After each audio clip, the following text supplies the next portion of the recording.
Chapter 5. Be proud of your fake persona. Before we decide on the events for Field Day, I have a little announcement, declared Tuya while glancing briefly at Chisaki. They were holding the first student council meeting after midterms. During the disciplinary committee meeting the other day, they voted on who would fill the position of disciplinary committee president, which has been vacant since the Autumn Heights Festival, and they went with Chisaki. The official announcement will be made at the next morning assembly. Everyone except Maria, who probably already knew what had happened, looked astonished when they heard Tuya's report.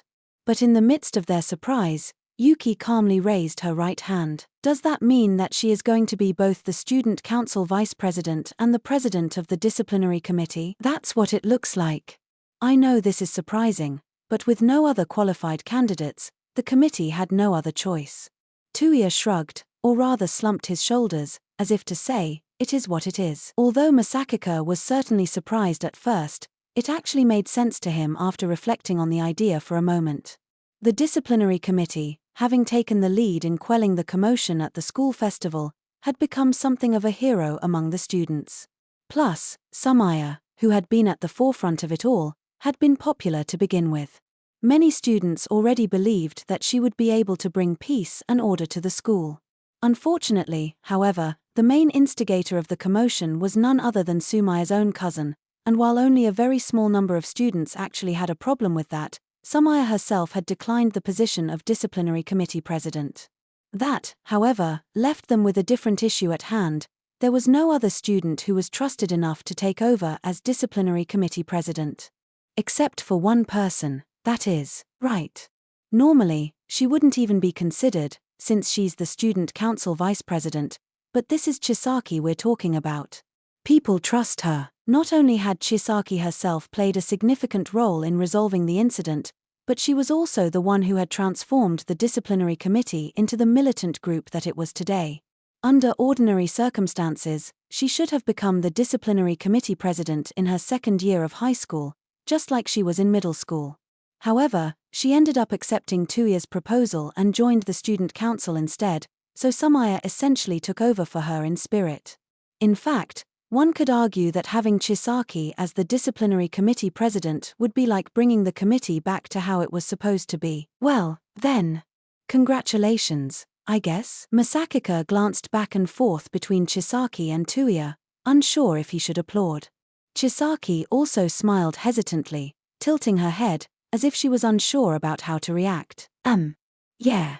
I'll probably be more like an honorary advisor while Samaya handles most of the real work, though.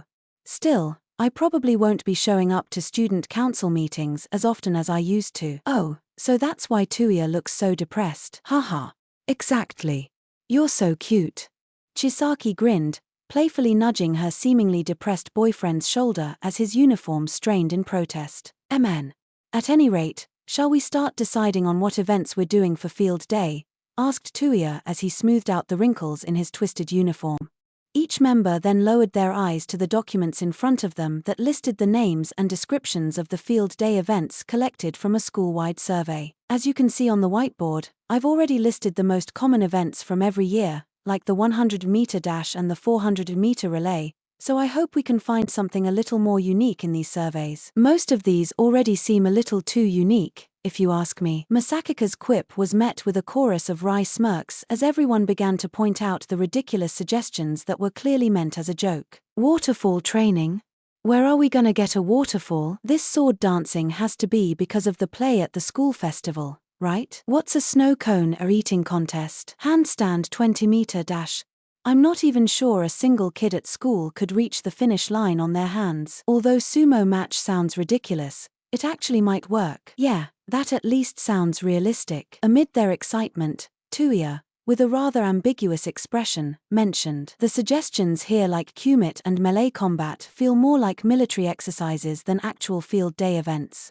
I can't help but feel what happened the other day has something to do with this. Everyone's expressions soured while they slowly discovered other ridiculous events here and there that seemed more suited for military training than for Field Day.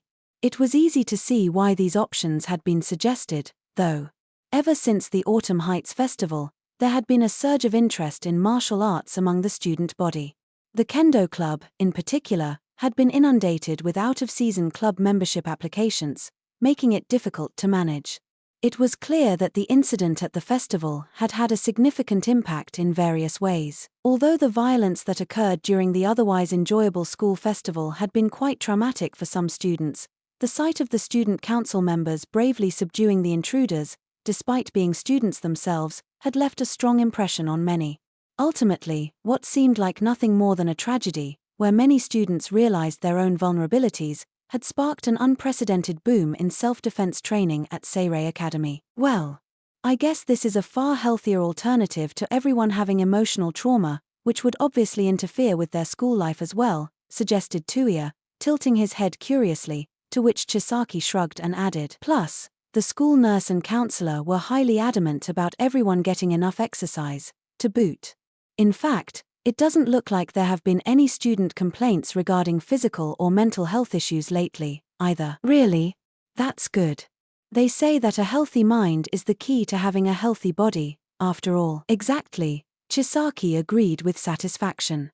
Glancing sideways at her, Masachika then muttered, "I did hear a guy complain that his delicate, sensitive girlfriend joined the kendo club and turned into some sort of rude, hard-ass street fighter, though. I'm glad he discovered something new about his girlfriend. I think his issue was that she used to be nice." Chisaki swiftly avoided Masachika's fed-up glare.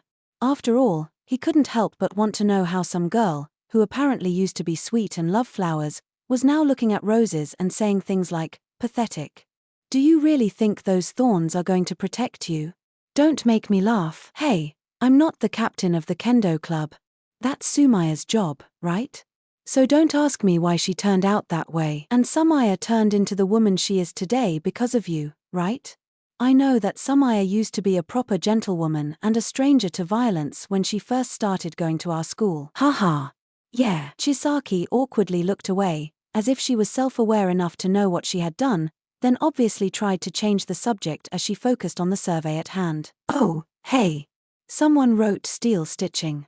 Really takes you back, huh? What's that?" Maria wondered aloud. "Oh, it's a training regimen from this old, famous comic called Record of the Ruler's Path," replied Masachika. "A comic? Oh, neat.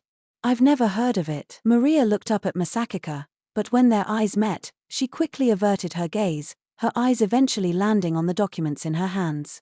Her reaction even started to make Masachika uncomfortable, too. "Gah. I was trying so hard not to think about it." Aware of the unsettling feeling in his chest, Masachika returned his gaze to the documents in front of him as well. Meanwhile, Chisaki, sitting across from them, appeared completely oblivious to the tension between the two while she reminisced. "This really does bring back so many good memories. Maybe I'll give it a try." "Wait. Seriously," said Masachika. He grunted, just trying to take his mind off Maria. "Seriously. Could you grab me the frying pan and the sewing set?" asked Chisaki. When she noticed Maria looking completely baffled, she added, "Ah, right. So steel stitching is a training method that the comic's protagonist used to see the flow of energy. He says something like, everything in this world has a flow of energy. If you can perceive it and apply force to the correct place in the correct direction, then strength becomes unnecessary. Even sewing a steel plate with a needle would be child's play." "Yeah, that used to be so popular. I didn't read the comic until later in life, but I remember getting to the part where that martial arts master had a tiger stitched into his armor and being, like, that's so badass." "I know, right? When I read that comic, I was in the middle of trying to change myself, so it really had a big influence on me." "Oh, you read it when you were modifying yourself?" "Yeah, coincidentally, this method was made for the small, weak protagonist to put on some muscle and get stronger, right? So I thought it was perfect for me, and I started having stare-offs with the frying pan at home every single day so I could train myself to see its kai flow." "How long did you end up doing that?" "Until middle school, I guess." "That long?" "Yep. Soon after I started middle school, I learned something that completely shocked me, though, inanimate objects don't have kai, and there's no way for the human eye to perceive kai, either." "I'm amazed they even let you into Seirei Academy." "You have no idea how startled I was. I remember thinking, if this isn't kai, then what is it? What were you seeing? I had no idea you were a master of the Kido combat method." Yuki, Did you read Record of the Ruler's Path, too? Oh, no. However, I remember seeing my male classmates being really excited about it back in elementary school. That was when Masachika decided it was time to bring the conversation back on track before Yuki could completely out herself as a nerd. At any rate, I don't think anyone but Chisaki can stitch frying pans with a needle, so let's pick a different game. Just so we're clear, I can't embroider a frying pan, either. Oh. Not even you. Her? Yeah, I can get the needle through, but the thread keeps bunching up at the hole, and for the life of me, I can't figure out what I'm doing wrong. The thread's probably fusing with the head of the needle. Oh, that makes sense. I know this has nothing to do with what everyone's talking about, but what do you guys think of this class versus class domino toppling competition? It sounds pretty fun. That does sound fun, but wouldn't it be a little hard to stand dominoes outside? One strong gust of wind would ruin the game. I believe we would have trouble standing up dominoes in the dirt as well. Good point. And with those words from Tuya, the other members suddenly began to seriously discuss the events for some reason, ignoring the obvious jokes. What do you think about this foot pressure point race? Maybe we could use that as one of the obstacles for the obstacle course. However, that would mean that everyone would need to take their shoes off while running the course. What are we going to do about that? We'll just let the Sports Festival Committee handle the details. I'm personally interested in the foot pressure point race, too, but making a mat that's a few dozen meters long would be tough. That's why I think we should include a smaller version in the obstacle course. Good idea. The sandbag lifting event was really fun last year, so everyone's fine with including that, too, right? Yeah, that doesn't require a lot of space, so we could do that simultaneously with other events, too. Good point. How does everyone feel about the waiter race? The waiter? Oh, here it is. Is it a race where you run while holding a tray with a glass on it? Of course you'd want to do this. You'd obviously win. Ha ha ha. Yeah, she probably would, but it does sound a little fun, doesn't it? It would be easy to set up, too. I agree. I think we should consider it at least, if we don't have enough races. But right as they had more or less decided on the events, Yuki suddenly spoke up. By the way, do you think we could talk about this year's run? Yuki's casual remark immediately put Masachika and Alisa on guard. Yuki then flashed her trademark mysterious smile at them while she asked Tuya, Alya and I are going to be the only ones competing this year, right? Oh, I guess you're right. Then I have a suggestion. Yuki clapped her hands and continued, a one-on-one match would end far too quickly, so how about we make this year's run a team battle with 3 riders on each side? It was a suggestion that seemed purely concerned with how fun she could make field day. Of course, the proposal to switch the run into a team competition, arguing that one-on-one matches lacked excitement, was quite reasonable, but the suggestion was full of downsides for Masachika and Alisa. You little punk. You're only suggesting this because you know there's no way we'd ever find 10 people to help us. Having 3 riders meant that they needed 12 participants altogether, so even after getting Sayaka and Nonoa on board, they still needed to get 8 more people. Put simply, while it would be easy for Yuki to get that many people to help her, since she used to be the student council president in middle school, Alisa, being a transfer student, was going to have a much harder time. I could use my connections to get enough people together, but that would be kind of pointless. TSK, little punk sure likes to fight dirty. Though feeling bitter, Masachika retorted calmly, I agree that the match would be over too soon if we were fighting one-on-one, but why don't we just do best out of 3? That'd give us a clear winner, and I'm sure the crowd would love it. I am worried that 3 matches would be too exhausting. Furthermore, if the first match concludes with one of the riders falling off due to injury or exhaustion, then it would be difficult to continue the competition. Besides, after countering Masachika's suggestion, Yuki placed her hand on her cheek and frowned. There is currently far too much of a size difference between our teams, so I worry that it would not be a fair match. Surely such a one-sided match would bore the audience. Wouldn't you agree? However, if the match were 3 versus 3, then a sense of possibility would arise that anyone could win with the right tactics, and I believe that would make for a far more exciting match. I can't believe she just came out and said it. Masachika gritted his teeth in frustration as Yuki boldly used their disadvantage as a shield. No matter how Masachika and Alisa tried to argue, it would only make them look like bullies. Plus, There was no way a certain sporty girl was going to keep quiet once Yuki mentioned that it wasn't going to be a fair fight. Yuki does have a point. The size difference is too much. It wouldn't be fair, agreed Chisaki, just as Masachika and Yuki had expected. There was an unwritten rule that the student council president and vice president would not interfere in the election of the next student council president, which Tuya had been following, maintaining his silence. Meanwhile, Chisaki seemed to be speaking purely from a sense of sportsmanship. Or perhaps she simply wasn't aware of the unwritten rule. There was even a possibility that she wasn't even conscious of the fact that her statement could be seen as interference in the next student council election. In any case, the fact that the vice president supported Yuki's proposal was huge. This isn't good. She's the one suggesting something that breaks the rules and tradition, and yet I look like the bad guy now. Masachika felt a growing sense of urgency, but before he could even say a word, Alisa, who had been silent the entire time, suddenly spoke up. What do you think, Moshe? Masachika's eyes went wide in astonishment. That's it. We just need Moshe on our side. If we could get her to agree with us, then, he looked at Maria with hopeful eyes as she calmly tapped her finger near her lips. The Run is that game where all the candidates running for student council president battle on horseback, right? Alya, who are going to be your other two helpers? I plan on having Sayaka and Nonoa help, Alisa answered, her eyes occasionally glancing at Yuki and Ayono. Unsurprisingly, Maria pouted, with her cheeks puffed out. What? Why didn't you ask me? That sounds like so much fun. A shiver ran down Masachika's spine, for Maria's remark had completely derailed Masachika and Alisa's plan, so without missing a beat, Yuki capitalized on this opening and tried to win Maria over. Oh. Well, if Moshe wants to play, too, then it probably would be better if we did 3 versus 3. That way, Moshe could play, too. That would be wonderful. Do you two mind if I join you? Yuki smirked, Chisaki nodded solemnly in agreement, and Maria grinned like an innocent little angel. The moment Masachika and Alisa saw their reactions, they knew they had been outmatched. Damn it. She got us. It's not like we had much of a chance.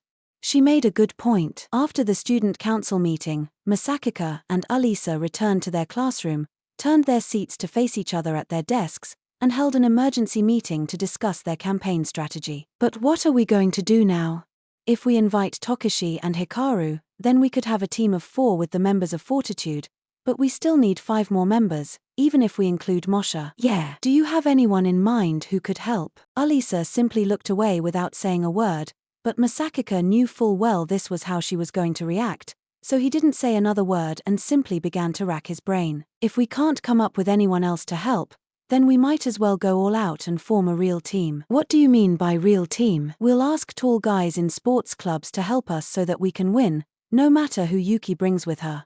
I mean, if we're not worried about finding the most popular people to help, then I know a few people in the basketball club that might be interested. Absolutely not. He blinked in astonishment at Alisa's abrupt, firm interruption. Why? Alisa stammered in response to his innocent question. Then, looking down to the side, she grumbled, because you're the only man who's allowed to touch me. Masachika was completely caught off guard by the sudden Russian. He desperately tried to keep himself from reacting, so he tensed up as Alisa averted her gaze. Why did you have to say that? I just want to, gah. He ground his teeth while screaming in his head, unable to even form a complete sentence, but he eventually managed to put on a mask of bewilderment. What did you just say? I said I don't want to do the run with guys that I don't really know. Okay. But did you consider the huge advantage we'd have if you had 3 guys support you? I looked up how these cavalry games work. When you have 4 people, the rider sits on the arms or the shoulders of the 2 guys in the back, right? In other words, teach the 2 people in the back are going to be touching my butt. Alisa paused as a shiver ran down her spine, causing her to wrap her arms around herself tightly. She then narrowed her gaze sharply and snapped at him. Absolutely not. I'd rather die. What a germaphobe, Masachika joked. Alisa's vehement rejection would make any guy in school slump in disappointment, feeling like they were lower than scum, but the reality was that it actually could end up being a problem. If some guy's drooling over Alya while he's holding her, he might not even be able to focus on the match. Regardless, I'm not going to force her to do anything she doesn't want to. Masachika shrugged, then began to rack his brain once more. Then naturally, we should put Moshe in our group. I'm sure that's how she imagined it as well, so all we need now is to come up with 5 more members. After discussing the issue, they finally decided on 4 potential candidates. Alright, so I'll talk to those 6 tomorrow, including Tokishi and Hikaru. All we need now is 1 more female helper in our group. Masachika listed a few female students who were well known and influential within the school. That's about all I can come up with for popular girls that could help us. But, do you know any of them? I've met a few during student council work, but they're essentially strangers to me. Yeah, they're not even in our grade, so it makes sense, said Masachika. He wasn't going to get his hopes up, either. He then leaned back in his chair, gazed up at the ceiling, and furrowed his brow in contemplation. Decisions. What about that one girl? Lowering her gaze, Alisa continued hesitantly. You know, that girl from the handicraft club. Oh, Professor Sideslit. Yeah. I don't even know her real name, thanks to you, you know? If I had to give her a name, it'd be quirky. What? Nothing.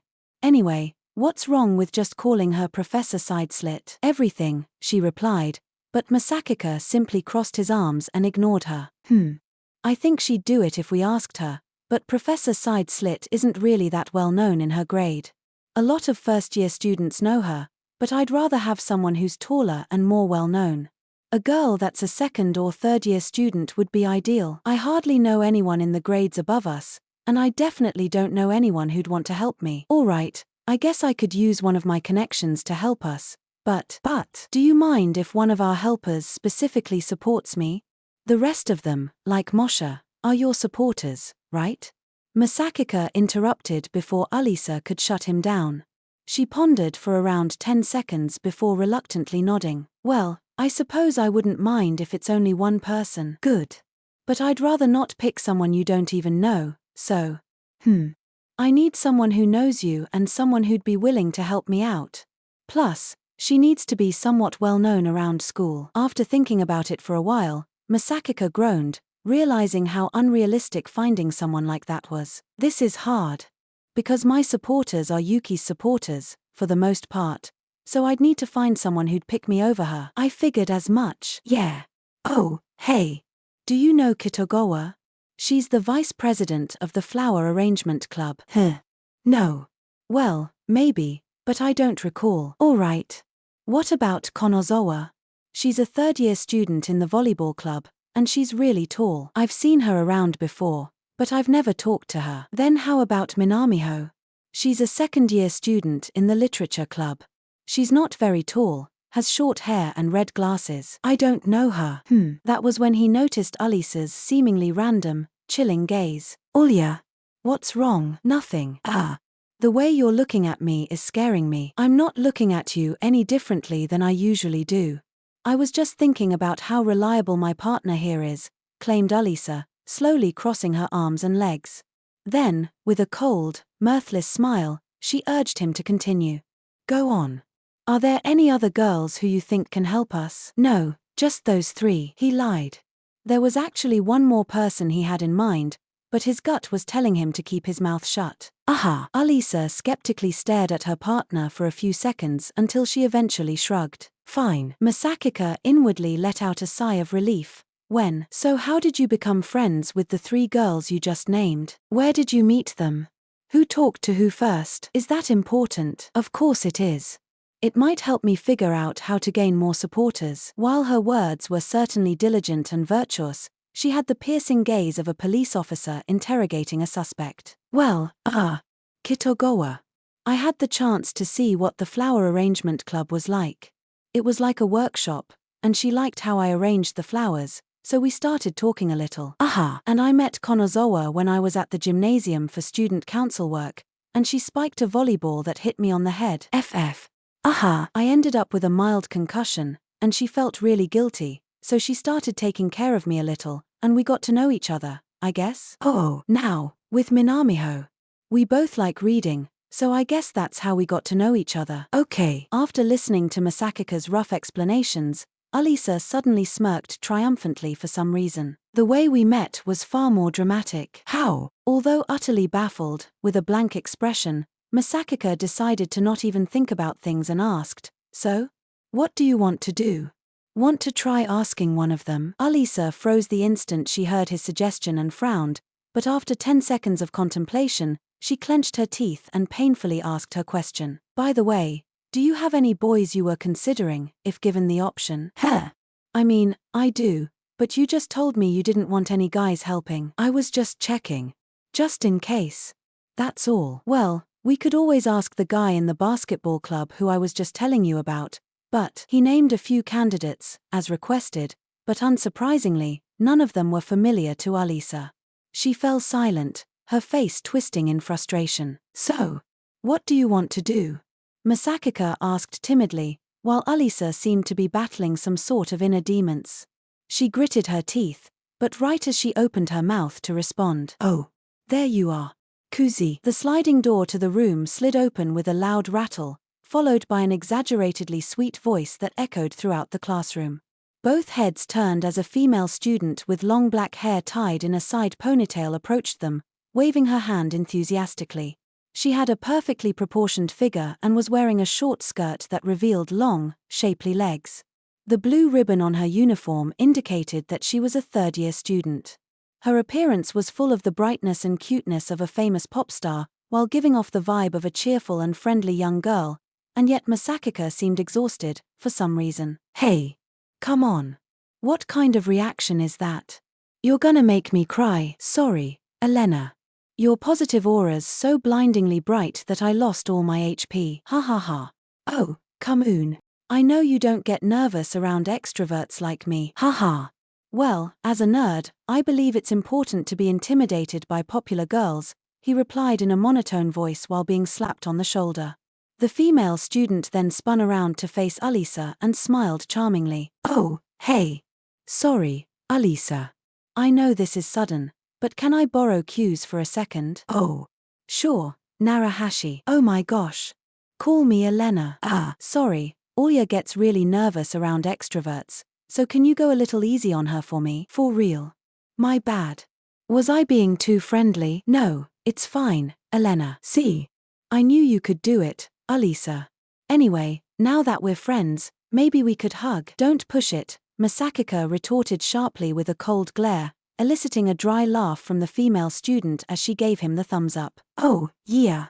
I like it when you boss me around, Kuze." Her name was Elena Narahashi, a third-year student at Seirei Academy, the president of the brass band club, and believe it or not, she was actually a former student council vice president. Therefore, she would still occasionally visit the student council room to tease the younger students, help out with student council duties, or simply enjoy a cup of tea. She'd actively participated as the vice president of the school festival executive committee during the Autumn Heights Festival the other day as well. She's apparently loved by the younger students in the brass band club, since she's really friendly and takes care of everyone.